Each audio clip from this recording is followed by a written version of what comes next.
Show me the money! Or more appropriately, show me the magic items. Yep, today we're going to talk about magic items in D&D 5. This has been prompted by listening to the interesting video from Fred Wheeler and John Shackle about high-level play and how there weren't that many magic items in that campaign. I was in that campaign and there weren't that many magic items, but I felt they weren't really necessary. Magic items, as they are written in the Dungeon Master's Guide, don't really aid the game that much. They're cute to have, they're gewgaws, but they're descendants of the magic items from the earlier versions of D&D. And in the earlier versions of D&D, some of your magic items were extra abilities. Extra things your character could do. If you were a fighter, you got a weapon which could do more damage. And because you were a fighter, you could use the weapons which gave these abilities. So this was an ability of being a fighter. Eventually you would get a magic item that would give you the ability to do more damage.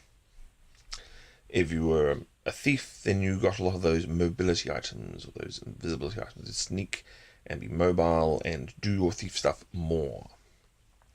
If you were a wizard or a cleric, then you got scrolls and stars and wands that gave you extra spells. And so on, blah, blah, blah, blah, blah. And then there were the miscellaneous magic items, which did all sorts of weird and wonderful stuff. But essentially, they gave you extra abilities in the game. It was a way of giving your character an extra ability. If you got boots of speed, it gave you the ability to move faster.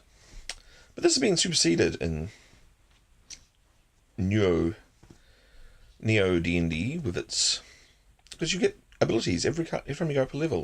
You no longer just get a bag of hit points and that's it. Unless you're a spellcaster, in which case you might get some new spell. You get some more spells. Your abilities no longer stay static. You get new abilities. And you get a new ability pretty much every other level.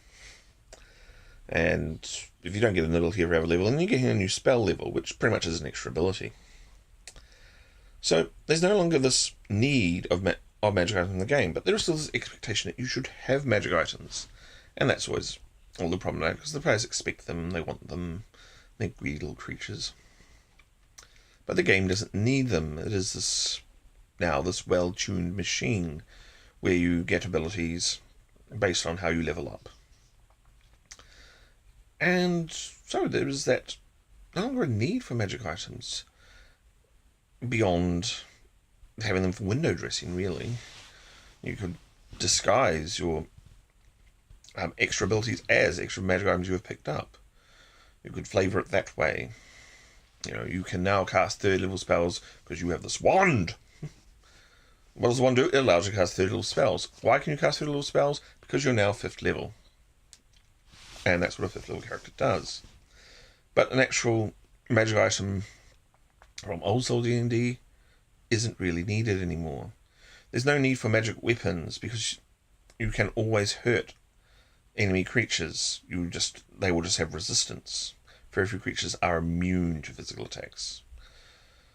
So there is no longer that need for magic weapons with a certain plus to defeat a certain plus resistance.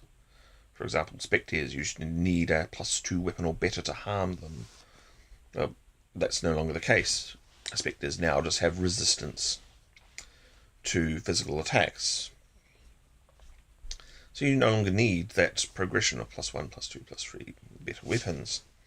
You also don't really need progression of pluses to armour. Armour class is a different sort of thing in D&D 5. You're more likely to get hit.